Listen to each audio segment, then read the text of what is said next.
сабагыбызды баштасак.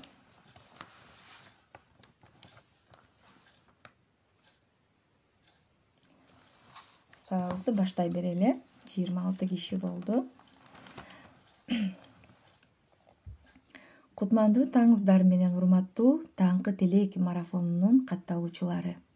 Сиздер менен Алла Тааламдын ыйык Рамазан айында түз эфирден биринчи жолу сиздер менен амандашып жатканыма чексиз шүгүрлөрдү айтуу менен бүгүн сиздерге акча боюнча, карыздан кутулуу деген тема боюнча сиздерге сабак өтүп бермекчимин. Өзүмдү тааныштыра кетсем, аты жөнүм Нуриля Исраилова, 36 жаштамын. 2 жылдан бери өзүмдү ар тараптуу өнүктүрүүнүн үстүндө жүргөн айыммын. Психологиялык жактан, финансы жактан, руханий жактан дагы ар кандай билимдерди алуунун үстүндө жүргөн айыммын. Мына ошол өзүм үчүн алган 2 жылдан бери өзүм үчүн алган билимдерим менен бөлүшүү максатында мына ушул Толкун айымдын сабагына катышып калып, ушул Толкун айымдын уюштурган марафонуна катышып калдым. Ушул убакыттан пайдаланып Толкун айымга терең ыраазычылык билдирип кетем. Рамазан айында кайрымдуулук марафонун уюштуруп, көптөгөн айымдарга, көптөгөн мырзаларга өтө пайдалуу билимдер менен бөлүшкөндүгү үчүн. Үй бүлөлүк бакыт каалайм Толкун айымга, иштерине ийгилик жана да жалаң гана жакшылыктарды каалайм. Анда эмесе бүгүн биз сабагыбызды баштайлы. Сабакты баштаардын алдында мен сиздерге суроо бергим келип жатат. Суроом төмөндөгүдөй болсун. Акча бул биздин турмушубузда, жашообузда абдан актуалдуу болгон каражат. Ушул акчаны ким айта алат? Акчанын составы эмнеден турат? Жооп берип койсоңуздар. Салам. Кадимки эле биз жашоо турмушубузда колдонуп жаткан акчанын составы эмнеден турат? Эмнеден жасалган акча? Сом болобу, доллар болобу, евро болобу, рубль болобу, баардыгынын составы бирдей. Бир нерседен куралган, жасалган. Ким айтып кое алат? Финико дейт. Дарактан дейт. Жок, дарактан эмес. Акча дарактан жасалган дейт. Жок. Гүл кумар, салам, гүл кумар. Кагаздан дейт. Жок. Баалуу кагаз, алтын дейт. Чындыгында мен билбейт экенмин дейт. Кагаздан дейт. Жок, жаңылышасыз, урматтуу. Кутман таң.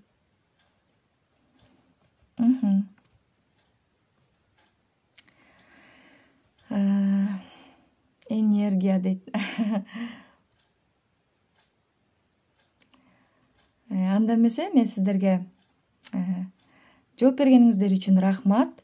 Кагаздан дейт. Кагаздан. Жок, кагаздан эмес. Пахтадан дейт. Роза. Азаматсың. Роза Маматова тапты. Пахтанын 4-чү сортунан жасалат акча. Сиз колдонуп жүргөн, күндө кармап жүргөн акчанын составы 100% пахтадан турат. Буну илгери биринчи эле бул акчаны, кагаз акчаны кытайлар ойлоп табышкан экен. Андан мурда акчаны монета деп металлдан жасалган, аны байыркы римдиктер ойлоп тапкан. Анан аны колдонуу абдан татаал болгондуктан, аны көтөрүү оор болгондуктан адамдар ойлонуп жүрүп, жеңилирээк түрүн ойлоп табууну максат кылышат дагы. Металлдан колдонбостон акчаны кагаздан жараталы, жеңилирээк нерседен жараталы деген максатта пахтадан жасашкан экен. Азыркы күнгө чейин ушул биз колдонуп келген акча пахтанын 4-чү сортунан жасалган.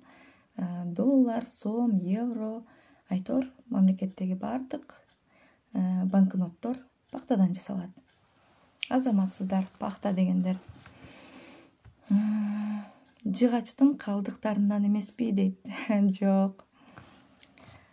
Анда эмесе, азаматсыздар, рахмат жооп бергениңиздер үчүн. Бүгүн мен сиздер менен мына ушул өтө актуалдуу болгон акча жөнүндө кеп кылмакчыбыз. Ушул акчанын бар экени, жок экени биздин адам баласынын жашоосунда абдан өзүнүн таасирин тийгизет экен да. Эмне себептен? Себеби бул акча кээ бир адамдар ар кандай кабыл алат да. Бул акчаны кээ бир адамдар негативдүү кабыл алат экен, кээ бир адамдар позитивдүү кабыл алат экен. Биздин ушул кабыл алганыбызга жараша акча бизге ошол нерсе болуп берет экен. Ошондуктан эгерде буга чейин сиздер акчаны негативдүү көз карашта кабыл алып жүргөн болсоңуздар, анда бүгүндөн баштап позитивдүү кабыл алууну үйрөнүңүздөр дегим келет. Себеби биз акчаны эмне деп эсептесек, биздин жашообузга ошол болуп берет экен.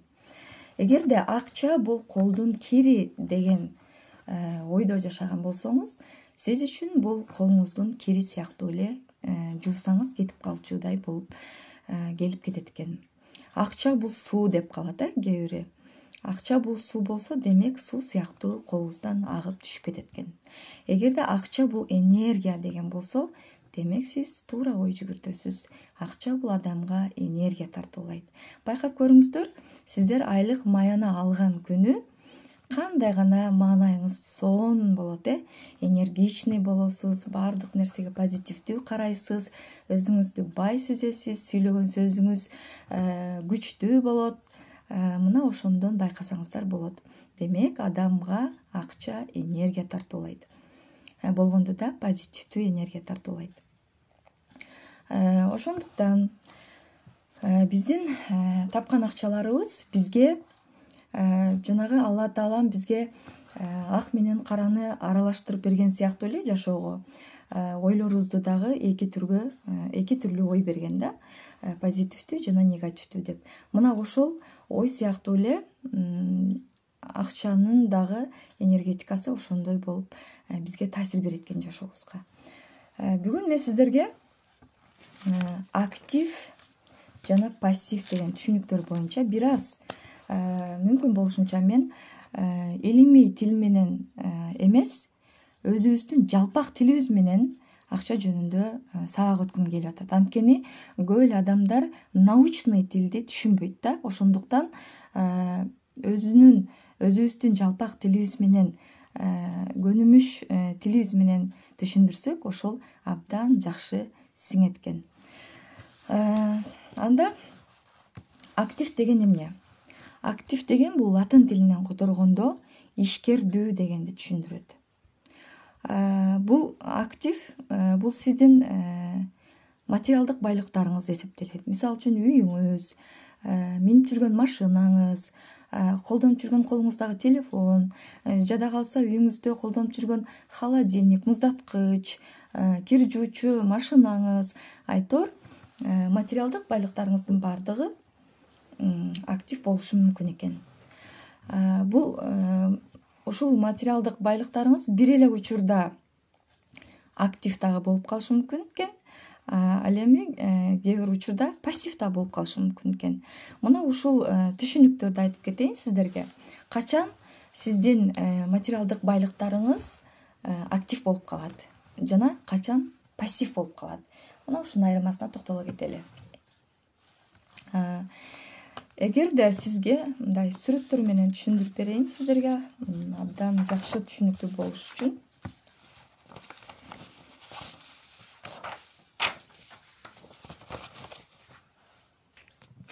Телефонду, экранын.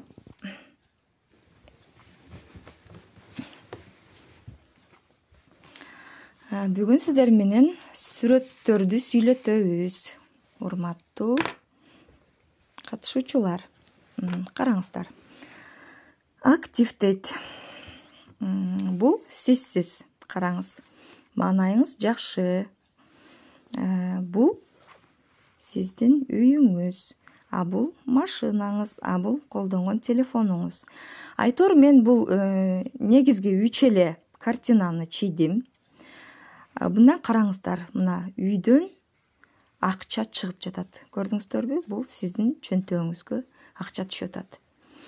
Качан актив болот бул мүлкүңүз? Качан гана сиздин үйүңүз сизге киреше алып келсе, сиздин чөнтөгүңүзгө кандайдыр бир өлчөмдө акча түшүрүп тура турган болсо, демек бул мүлкүңүз сизге актив болуп берет экен. Көрдүңүздөрбү?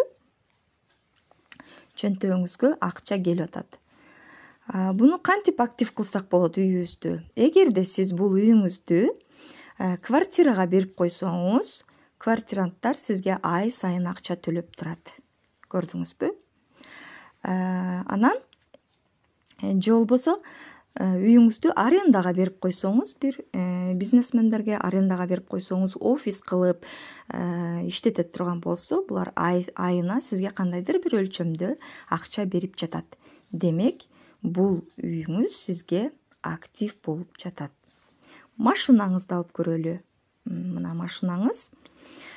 Эгерде машинаңызды сиз бирөөгө арендага берип койдуңуз дейли, бир айда мага 10 000 сом төлөйсүн деп арендага берип койдуңуз дейли.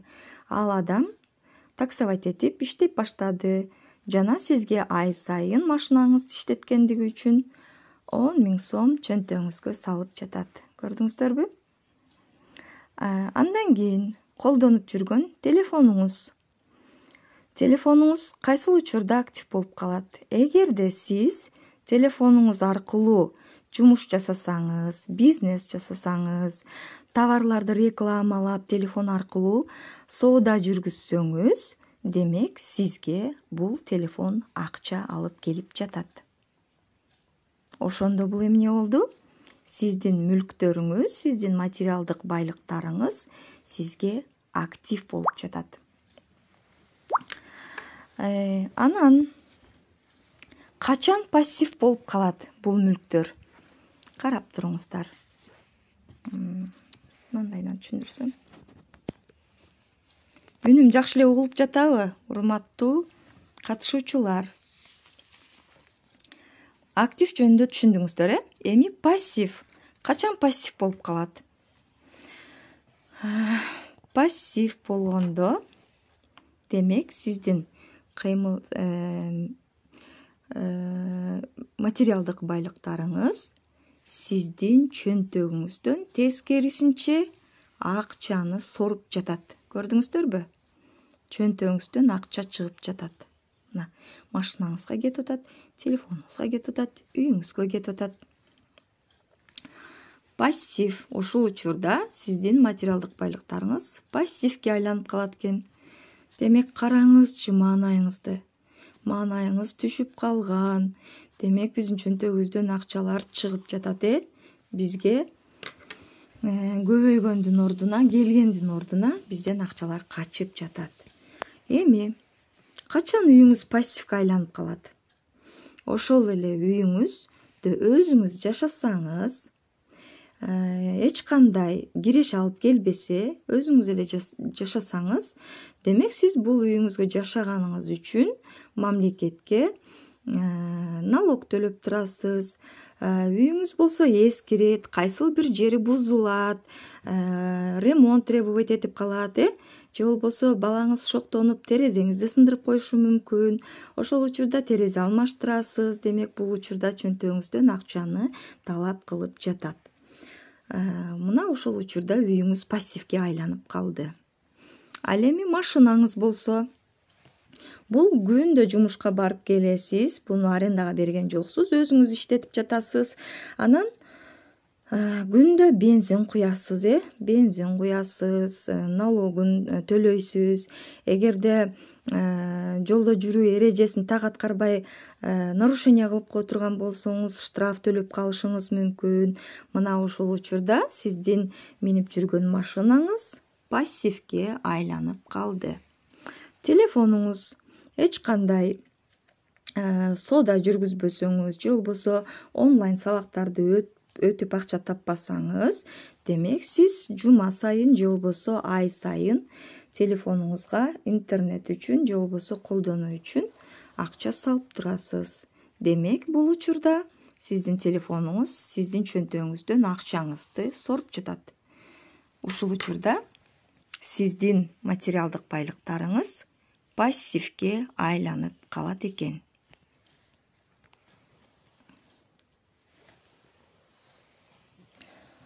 Мен ойлойм, актив жана пассив деген түшүнүктү ала алдыңыздар деп ойлойм. Көңүл бурганыңыздар үчүн рахмат. Эми кийинки темага өтөбүз. Кийинки темабыз бул бардыгыбызга эле белгилүү болгон эң бир негативный термин кредит, карыз деген.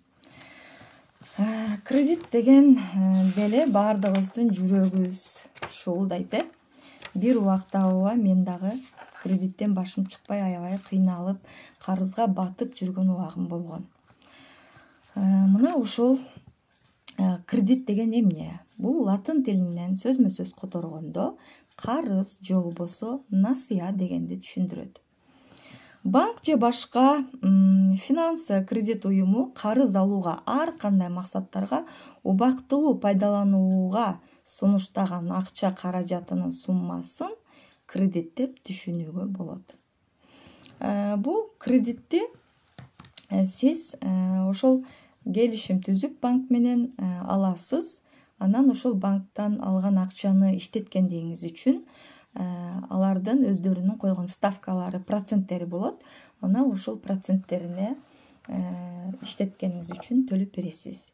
Мисалы үчүн 100 000 сом кредит алсаңыз, ал банктын проценттик ставкасы жылдык годовой проценти 24% боло турган болсо, демек сиз 100 000 сом акчасын алып туруп банктын жылдын аягына чейин 124 000 сом кылып төлөп бересиз. Мына ошондой. Азыркы заманда дүйнөдө дегеле, дүйнөдө, Кыргызстанда эмес, дүйнө боюнча эле 90% көп адамдар кредит менен жашашат экен. Кредит менен жашап, өздөрүнүн муктаждыктарын аткарып келишет. Мисалы үчүн, кээ бир адамдарга үй керек, кээ бир адамдарга машина керек, кээ бир адамдарга ушул бытовой техникалар керек. Жада калса идиш аяктар, тамак аштарды дагы кредитке алган учурлар болот. Катыштарга дагы азыр тойлорго да кредит алгандар бар. Мына ушул кредитти туура эмес багытта алып колдонуп алышып, анан карызга батып кыйналган адамдар абдан көп экен да. Мына ошол нерсени, ушул проблеманы жоюу максатында мен өзүмдүн дагы башыман өткөн үчүн, мен ушул проблеманы жоюу үчүн атайын билимдерди алып, китептерди сатып алып окудум. Ар кандай тренингтерге акча жөнүндө, финансылык грамотность боюнча сабактарга катышып билим алып, мына ушул билимдерди өзүмдүн жашоомдо колдонуп жүрүп, акыры ушул кредит деген оорудан, карыз деген оорудан кутулдум десем болот. Себеби бул деген финансисттердин айткан профессиональный болезнь деп коет экен. Бул деле жанагы акчаны карыз алып эле кредит алып, аны кредитти жаба албастан дагы бир банктан кредит алып жабамын деп аракет кылып, андан да болбосо ай сайын проценттерди алып жабам деп аракет кылып жүрүп, анан отчойгон карызга батып кеткен, үйлөрүн алдырып койгон, машиналарын алдырып койгон адамдар болот да. Мына ошол кредитти туура эмес пайдалануунун натыйжасында адам баласынын жашоосунда ушундай проблемалар келип чыгат экен. Кредитти качан алуу керек? Кредитти бир гана максатта алуу керек. Бул кредитти качан гана сиз бизнес жасасаңыз, ошол жасаган бизнесиңиз стабилдүү түрдө, кандайдыр бир өлчөмдө сизге киреше алып келип атканы анык болсо, мисалы үчүн ай сайын 50 000ден таза киреше таап турсаңыз, мына ошол 50 000 сом кирешеңиздин өлчөмүн көбөйтүү максатында 100 000ге чыгарыңыз келсе, же болбосо 150 000 сомго чыгарыңыз келсе, мына ошол учурда сиз кредит алып кредит менен иштесеңиз болот экен. А башка учурда кредит алууга таптакыр болбойт. Сиздерге ушул нерсени сунуштайт элем. Мүмкүн болушунча кредит албаңыздар, карыз албаңыздар. Жанагы рассрочка деген мода чыгып кетти бизде. Рассрочкага дагы эч нерсе албаңыздар деп сунуштайт элем. Себеби рассрочкага алсаңыз, кредитке алсаңыз, сиздин алган буюмуңуз өзүнүн баасынан дагы 50% же болбосо 25% кымбат төлөп калышыңыз мүмкүн. Мисал үчүн эң эле жөнөкөй колуңузда көтөргөн телефонду эле алалы. Телефон алгыңыз келди. Анан сиз рассрочкага эле ала калайын деп шашылып барып рассрочкага телефон алдыңыз. Аны 15 000 сомго алдыңыз дейли. 15 000 сомго телефон алдыңыз. Эгерде сиз ошол акчаны үнөмдөп, таап жаткан айлыгыңызды үнөмдөп, кандайдыр бир өлчөмүн чогултуп, телефон алуу үчүн чогултуп бөлүп сактасаңыз, ошол акчаңыз чогулганда сиз 15 000 сомго эмес, 10 000 сомго эле накталай акчага сатып алмаксыз. Ошон үчүн рассрочкага алууну дагы мүмкүн болушунча албай эле коюңуздар дегим келет. Себеби сиздин чөнтөгүңүздөн ашыкча чыгым тартып калат экенсиздер. Анан депозит деген эмне? Депозит деген бул кайтарып берүү шартында бир жак экинчи жактан алган акчанын суммасы. Ал толугу менен же жарым жартылай же суммадан ашыгыраак кайтарылабы, андан көз карандысыз дейт.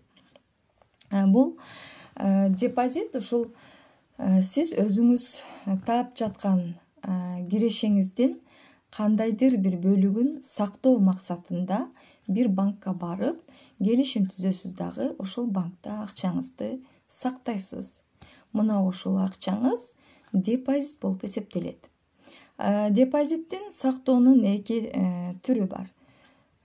Бир эле сумманы таштап коесуз 1 жылга, же болбосо 2 жылга, эми банк менен келишим түзөсүз ошол убакытка жараша. Ал эми экинчи варианты бул бир сумма менен ачасыз дагы депозит, анан ай сайын канча өлчөмдө акча тапсаңыз, ашырып кала алсаңыз, ошол акчаны сиз депозитке салып турасыз. Мына ошентип акчаңызды чогултсаңыздар болот. Депозитти азыркы учурда банктарда 9%, 9,5%, 10%, 12%ке чейин годовой ушундай процент менен сиздерге төлөп берет. Мына ошентип депозит ачсаңыздар болот. Бул депозит ачкандын эмнеси жакшы? Бул үйүңүздө акча чогултуу баарыбыз үчүн эле кыйын. Кичине бир проблемаларыбыз чыгып калса, чогулткан акчабызга дароо кул сала баштайбыз. Мына ошол нерсени болтурбоо максатында банкка барып депозит ачып койгонуңуздар сиздер үчүн абдан ыңгайлуу.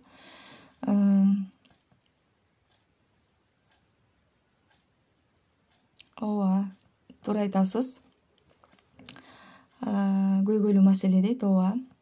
Инвестиция деген эмне дейт? Инвестиция деген бул абдан чоң тема.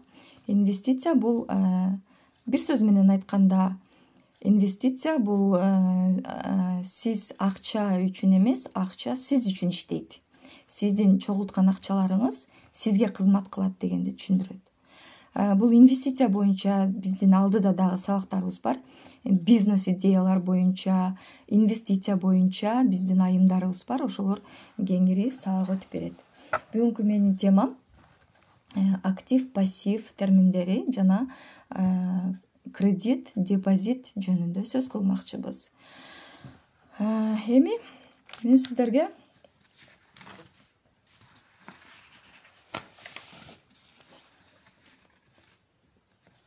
акча чогултуу маселеси боюнча көп эле адамдарда чогулткан акчаларыбызды, иштеп тапкан акчаларыбызды туура эмес колдонгонубуздун натыйжасында биз ушундай карызга батып кетебиз да.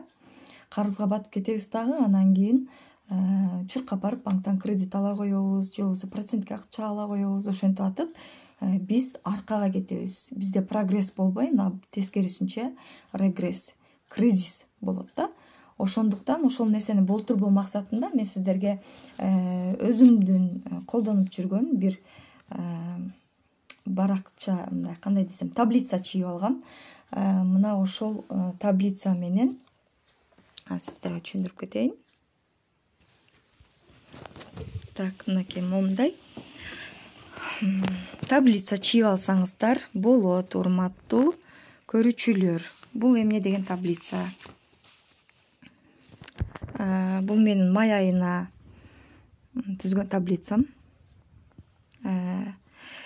Кирешелерим жана чыгашаларым дейт. Кайрымдуулук, отчет, депозиттер дейт. Кайсыл банкта акчаларыңыз бар, же болбосо карточкаларыңызда акчаларыңыз болсо, мына ошолор жөнүндө.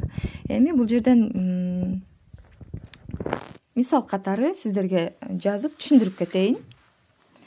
Мисал үчүн бүгүн май айына чейиктирмин. Май айына мен 1 май күнү, мына 1 май 05:21 сумма дейт. Мен 4000 сом акча иштеп таптым 1 май күнү. Кайдан таптым? Кандай жумуш жасап таптым? Мисал үчүн мен товар сатып таптым. Сиздер дагы өзүңүздөр кандай жумуштарды жасоо менен акча табасыздар, ошону жазасыздар. Балким бул жерге кимдир бирөө башка жактан киреше табаттыр. Балким магазин иштетип табат, же болбосо кызмат көрсөтүү менен табат. Салондо иштеген айым болсо, балким айымдарды сулуулап акча табат. Салондо кызмат көрсөтүп таптым деп жазсаңыздар болот бул жерге. Анан дата. Бул киреше акча болду, көрдүңүздөрбү? Бул кирешеге жазасыздар. 4000 сом акча таптым, мисал үчүн. Анан ошол күнү эле иштете баштадым акчаны. Көрдүңүздөрбү? Ошол күнү эле 1 май күнү эле, тапкан күнү эле уже биз иштетүүгө устабыз да. 2000 сом акчаны дароо иштеттим. Кайда иштеттим? Мен үйгө продукт алдым. Кыскача жазайын. Балдарымдын садигине төлөдүм, мектебине төлөдүм, жол киреге төлөдүм, айтор. Ошентип атып эле күнүмдүк чыгашаларга чыгып кетет. Анан кайрымдуулук жасадым, мисал үчүн 100 сом кайрымдуулук жасадым дейин. Анан бул жерге банкка депозиттериме, мисал үчүн 500 сомдон акча салып койдум. Көрдүңүздөрбү? Демек, менин 1000 сом акчам депозиттериме кетти. 2000 сом расход кылдым, чыгаша кылдым. 100 сом кайрымдуулук жасадым. Ошондо менин жалпы чыгашаларым 2100 сом чыгаша кылдым. Өзүм үчүн 1000 сом киреше кылдым. А менин счетумда бул жерде дагы бир галочка эме алып коюшубуз керек экен. Ошону кошелегимде ошондо 900 сом калды. Бул деген кийинки акча тапкан учурга чейин эгерде дагы бир чыгымдар болчу болсо, ошол чыгымдарга иштетемин. Көрдүңүздөрбү? Мына ушинтип сиздер 2, 3, айтор 10 бир айдын ичинде канча жолу акча табасыздар жана канча жолу чыгаша жасайсыздар. Мына ошолорду дайыма жазып жүрсөңүздөр бардыгын, акырында сумма, жалпы сумманы этегине жазасыздар бул жерге. Бир айда жалпы канча киреше таптым. Ушул жерге жазасыздар. Анан чыгашаларга сумма. Канча жалпы чыгаша жасадым. Көрдүңүздөрбү? Этегине ушул жерге жазасыздар. Анан бир айда канча кайрымдуулук иш жасай алдым. Бул жерге жазасыздар. Анан бир айда бул банкыма канча сом депозитке акча сала алдым. Бул акчаны бул банкка канча сала алдым. Эми бул ар кимиңиздердин өзүңүздөрдүн шартыңыздарга жараша мен мисалы үчүн 2 банкта депозитим бар үчүн 2 банкты чийип койгом. Балким сиздерде 5-6 банкта депозитиңиздер бар чыгар. Андай болсо мына ушинтип жазып этегине чыгарсаңыздар, сиздер акчаңыздар кайсыл жака эмне болуп кетип атканын анык биле аласыздар.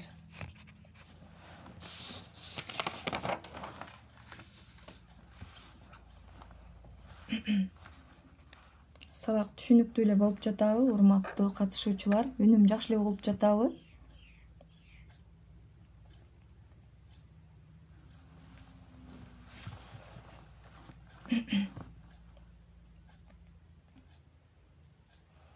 Жооп берип коесуздарбы? Үнүм жакшы эле угулуп жатабы?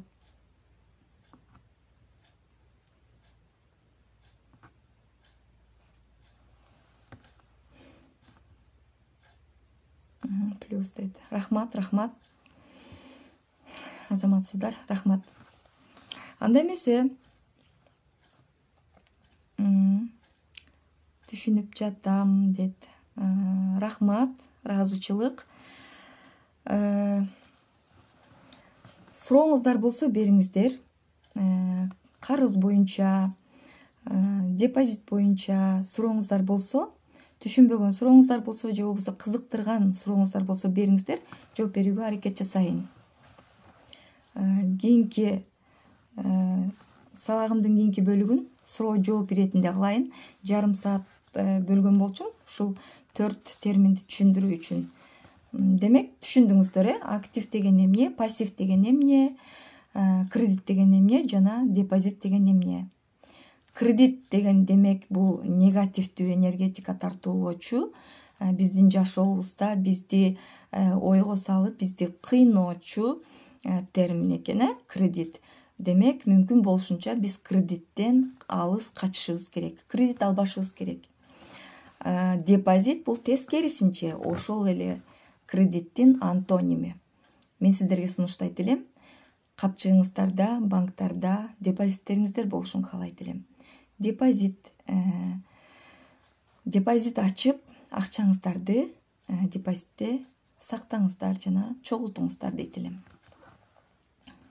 Мен азыр кирдим эле дейт. Медитация же техника бериңиз дейт. Акча боюнча депозит болсо, кайсы банктарга акча ачса болот дейт. Бардык эле банктардан ачса болот, бирок өзүңүз жакшылап ошол банк жөнүндө адегенде маалыматтарды издеп табыңыздар. Ал ушул иштеп жаткан банк ийгиликтүү иштеп жатабы, жана банкротствого учураган банк эмеспи, ошолорго саресеп салып адегенде анан жакшы ошол депозиттери бар адамдардан кеңешип туруп, анан ошол банктардан сунуштаган, акча кармаган адамдар сунуштаган банктарды ача берсеңиздер болот. Кредитти өзү шариятта арам дейт го дейт. Ооба, кредитти арам дейт. Негизи бул жерде сөзсүз түрдө акча жөнүндө сөз болгондо диний адамдар дагы сөзсүз ушундай суроолорду берет. Карыздан кутулуу техникасын айтсаңыз дейт. Кайсыл банкты сунуштайт элеңиз дейт. Эми мен бул жерде ушул банк деп айтсам, анда мен ушул банкты рекламалаган сыяктуу болуп калышым мүмкүн да. Ошондуктан мен бардык эле банктарды сунуштайт элем. Анан анткени алардын банктардын бардыгы эле биздин мамлекеттик улуттук банкыбыздын уруксаты менен ачылган банктар да. Демек кепилдиги бар. Мамлекет булардын бардыгын көзөмөлдөп турат. Карыздан кутулуу техникасын айтсаңыз дейт. Бул карыздан кутулуу техникасы боюнча мен абдан туура суроо бердиңиз, азаматсыз.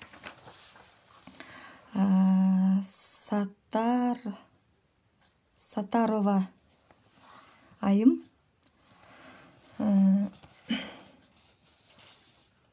карыздан кутулуу техникасы боюнча мен сиздерге германиялык белгилүү инвестор, ийгиликтүү бизнес тренер Бодо Шефердин «Избавление от долгов» деген формуласын сиздерге түшүндүрүп бергим келет.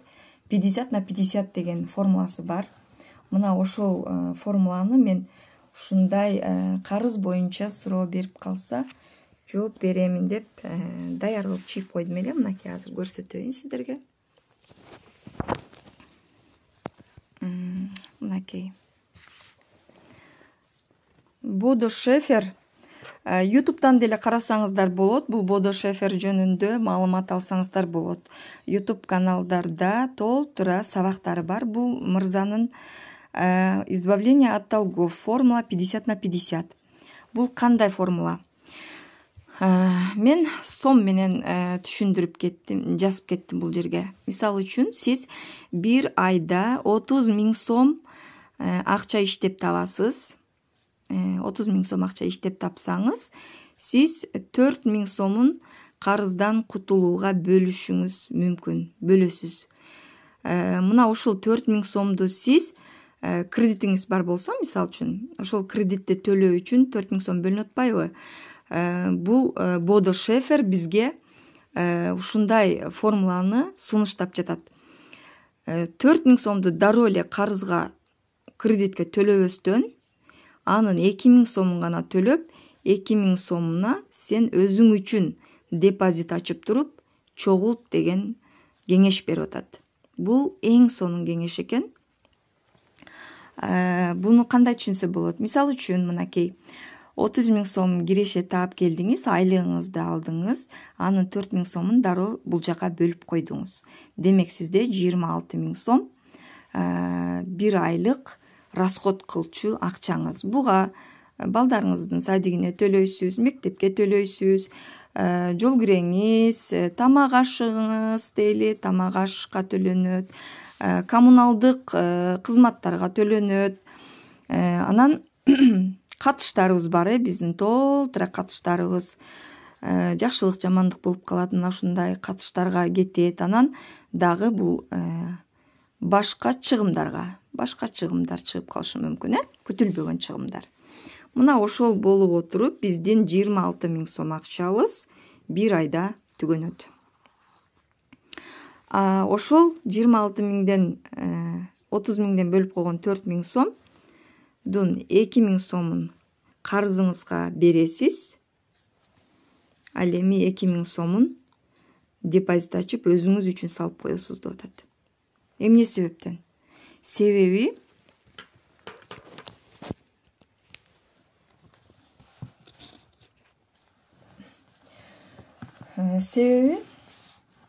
жана биздин ойлорубуз позитивдүү жана негативдүү деп экиге бөлүп айтып атабыз. Бул качан сиз карызга батып калганда сизден терс энергия чыгып баштайт экен да, негативдүү энергетикага бөлүнүп баштайт экен. Сиз бат эле чарчап баштайсыз, ишке болгон жөндөмдүүлүгүңүз күн өткөн сайын, саат сайын төмөндөй баштайт экен. Жанагы телефондун заряды улам иштеткен сайын азая берет. Мына ошол сыяктуу биздин дагы иштөө потенциалыбыз азая берет экен. Качан гана биз ушул акчаны, тапкан акчабызды дароо эле карызга берип койбостон, анын жарымын өзүңүз үчүн алып калсаңыз, депозит ачып салып алсаңыз, мына ошол депозитте турган акча сизге оң энергетика, позитивдүү энергетика тартуулап турат экен. Демек, бул сиз өзүңүзгө болгон ишеним бекемделе баштайт экен. Демек, мен жанымда азыр запаста 2 000 сом акчам бар деп бир аз болсо да өзүңүзгө уверенный болот экенсиз. Мына ошол ай сайын чогулган акчаңыз 2 000ден таштап турсаңыз, демек сиз 10 айда 20 000 сом акчаны өзүңүзгө төлөйсүз дагы, 20 000 сом акчаны кредитиңизден кутуласыз. Мына ошол учурда сиз ошол 20 000 сом акчаңызды көргөндө сизде ошо айтып атпаймынбы, позитивдүү энергия пайда болот депчи. Анан иштөөгө кирешелериңизди көбөйтүү максаттарыңыз, идеяларыңыз дагы жакшы иштеп баштайт экен. Дагы кирешелериңиздин деңгээлин көтөрүү боюнча дагы кошумча булактарды тапканга жөндөмдүү болот экенсиз. 30 000 сом айына киреше таап жаткан болсоңуз, демек сиз ушинтип акча чогултуп жатсаңыз, ойлонуп жүрүп, күндө мээңизге суроо бересиз да, дагы кантип кирешемди көтөрсөм болот деген суроону бере берсеңиз, бир күнү мээңиз сизге жооп кайтарат сөзсүз түрдө. Демек, сен ушул эле жумушту жасай бербестен, дагы жумуштан келгенден кийин 2 саат момундай жумуш менен алектенсең, же болбосо өзүңүздүн хоббиңиз аркылуу кол өнөрчү болсоңуз, балким мыкты чебер болсоңуз, жумуштан келгенден кийин бир 2 шым тигип туруп, 100 сомдон 200 сомго сатып койсоң, кирешең 200 сомго көбөйөт деп идея келип баштайт сизге. Же болбосо таттууну мыкты жасаган адам болсоңуз, келип туруп, бир жакшы торт жасап туруп, кошунаңыздын дүкөнүнө алып чыгып 300 сомго коюп койдуңуз дейли. Мына ошентип 300 сом сизге кошумча 30 000 айлыгыңызга кошумча киреше болуп атат дейли. Көрдүңүзбү? Бир жумада сиз күндө бир тортту 300 сомдон жасап магазинге өткөрүп турсаңыз, 10 күндө 3000 сом кошумча таап атасыз. Көрдүңүзбү? Мына ошентип сиз киреше табуу потенциалыңыз жогорулайт экен. Ошентип атып сиздин демек кийинки айда сиз 30 000 сом эмес, 40 000 сом киреше таап каласыз. Демек 40 000 сом киреше тапканда 4 000 сом эмес, балким 6 000 сом бөлөсүз. 6 000 сом бөлгөндө мурунку айда 2 000 сом кредитке төлөсөңүз, демек бул айда 3 000 сом төлөп баштадыңыз. Көрдүңүзбү? Ошентип акырындык менен сиздин потенциалыңыз көтөрүлгөн сайын карызыңыздан да бат кутуласыз. Ал эми аягында өзүңүз үчүн дагы депозитте кандайдыр бир көлөмдө акчаңыз болот экен. Мына ошол акчаны бир бизнес баштап өзүңүздү бутка тургузуп кетсеңиздер болот. Эгерде карызыңызды тапкандай карызга төлөй берсеңиз, аягында эч нерсе жок, 0 болуп калат экенсиз дагы. Анан ишке болгон жөндөмдүүлүгүңүз дагы солгундап, эч нерсеге кызыкпай иштегиңиз да келбей калат экен. Анан ар кандай бул негативный ой жүгүртө бергенде адамдарда билесиздер, ар кандай оорулардын келип чыгуу себептери пайда болот. Жаңы термин дейт, криптовалюта дейт. Даткоин алып койсок дейт. Даткоин эмес, биткоин. Биткоин деген кандай карайсыз? Акчабызга криптовалюта алып койсок, курс көтөрүлсө көбөйө берет деген түшүнүк бар. Абдан туура, азаматсыз криптовалюта боюнча түшүнүүңүз бар экен. Гүлзат айым. Биз ушул акча боюнча убактым аз калыптыр. Криптовалюта боюнча бир аз түшүнүк берип кетейин. Криптовалюта бул илгери таш доорунда акча колдонгон эмес, акчанын ордуна бартер колдонгон. Бартер кылышкан. Мисалы үчүн дыйкан өзүнүн өстүргөн эгиндерин алып барып койго алмашкан, же болбосо өтүк алмашкан. Мына ошол сыяктуу бири-бирине бартер жолу менен соода кылып келишкен. Базардагы колдонуучу каражат бул бартер деп эсептелинген. Андан кийин жылдар өтүп атып, бул акчага алмашты. Демек, монетага биринчи монета болду. Монетадан кийин кагаз акчага өттүк. Азыр биз колдонуп жаткан банкноттор жана тыйындар азыркы учурда деле колдонулуп жатат, эки түрү. Монета менен акча колдонулуп жатат. Кийин дагы бир кылымдан кийин бул актуалдуу болбой калышы мүмкүн. Биздин колдонуп жаткан акчаларыбыз, монеталарыбыз колдонуудан чыгып калышы мүмкүн. Бул ушул сиз айтып аткан криптовалютага өтүп кетиши мүмкүн. Бул деген интернет айдыңындагы акча каражаты деп эсептелинет. Азыркы учурда криптовалюта боюнча Япония колдонуп жатат. Мамлекеттик кызматта иштегендерге криптовалюта менен эсептөө жүргүзүп жатышат экен. Демек япондор биткоин менен акча кармашат экен. Ошентип атып бул Япония колдонуп келип атат. Демек акырындык менен бул дүйнө жүзүнө тарайт. Криптовалюта менен сом акчанын айырмачылыгы акча жыл өткөн сайын өзүнүн кунун түшө берет. Байкап атасыздарбы? Былтыркыга салыштырмалуу быйыл абдан эле Кыргызстанда акчанын куну түшүп кетти. Мисалы үчүн 1000 сомго бир мешок ун ала турган болсок былтыр, быйыл ундун баасы 1500-1800 болуп кетти. Мына ошентип акча өзүнүн кунун жогото берет.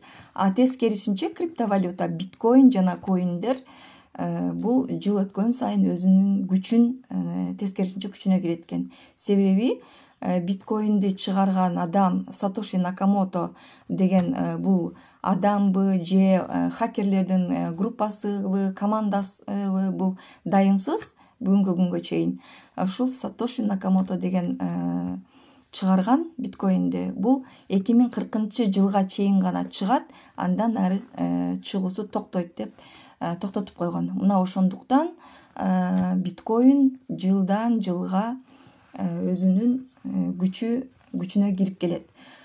Бүгүнкү күндө миллиардерлер акчаларын, банктардагы акчаларын алтын менен, илгери алтын менен, доллар менен кармаса, азыр биткоин менен кармап жатышат.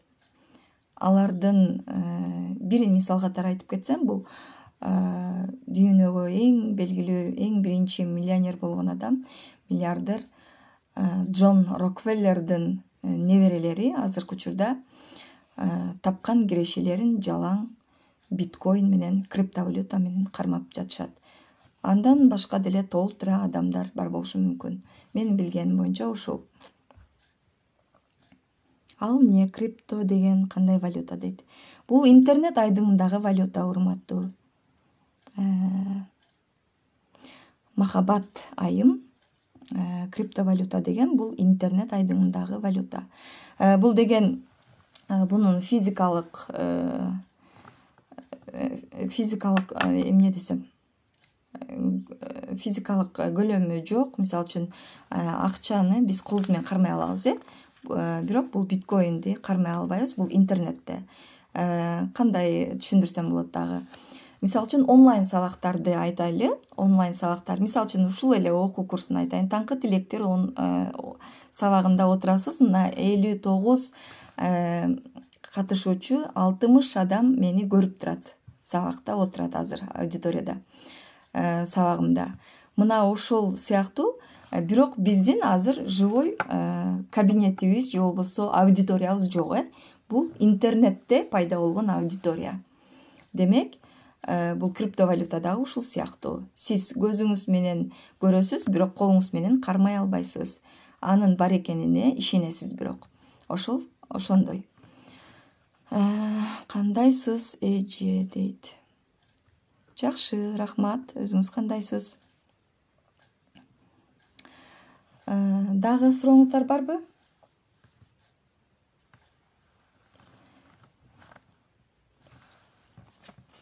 Демек, сабактар түшүнүктүү эле болду деп ойлоймун. Анан бул жерде дагы мен ушул акча боюнча сабактарды өтүп келемин. Менин сабактарымдын багыты үйдө отурган жаш балдары менен акча таппай отурган айымдарга багытталган бизнес мектеп деген окуу курс ачканмын. Ошол учурда, ошол окууда ошол акча жөнүндө сабактарды өтүп келемин. Анан ошондо көбүнчөсү эле мага суроо беришет да, бул депозит жөнүндөчү. Депозит бул арамго, процент деп атасыз, арам болуп калбайбы деп эле ушинтип суроо беришип, көп кызыгып сурашат да. Мына ошол суроого мен кошумча түшүнүк берип кетүү максатында бир чийме чийдим эле. Ошону сиздерге көрсөтүп, ушуну менен сабагымды жыйынтыктайын. Келиңиздер, анда эмесе сабак пайдалуу болуп жатса мен абдан кубанычтамын сиздерге. Менин максатым ушул сиздердин жашооңуздарда ушул акча жөнүндө билим алып калсаңыздар, карыздарыңыздардан кутулсаңыздар, мен өз максатыма жеткен болуп эсептелем. Эч бир адам карыз болбосун, мүмкүн болушунча сиздерден банктар карыз болуп калышын каалайм да. Мына сүрөткө көңүл бөлөбүз.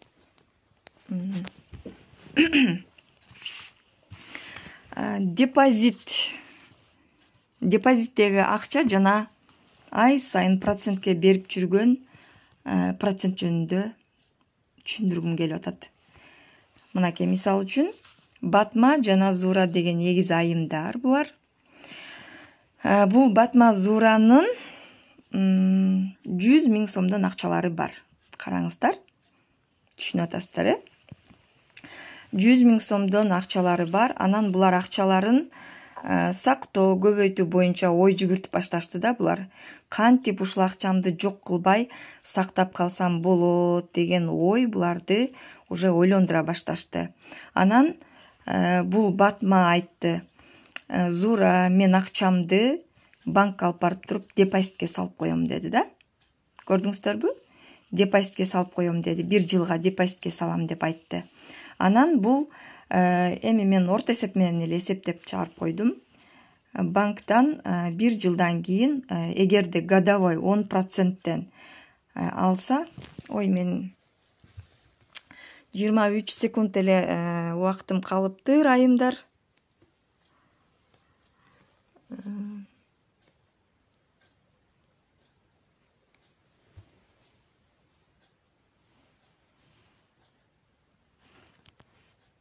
Отмена. Урматтуу айымдар.